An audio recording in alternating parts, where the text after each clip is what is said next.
during this time. I have received tons of great artwork from kindergarten all the way up to 5th grade.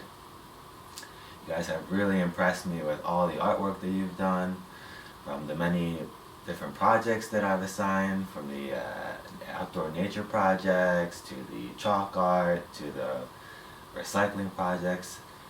You guys have really nailed them and I'm very impressed.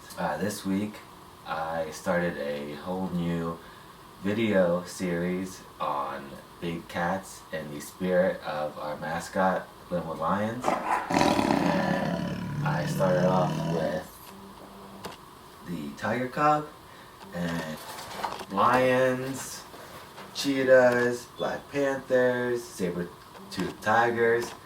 And if you feel ambitious enough to try every series in the Big Cat series, then go for it.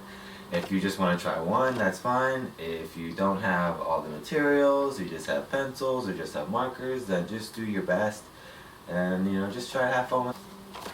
This is my very first time doing instructional videos, so it might be your first time doing instructional videos as well on how to draw things, so it'll be first time for both of us. So just do your best, have fun for me this week, and I'll see you guys next week.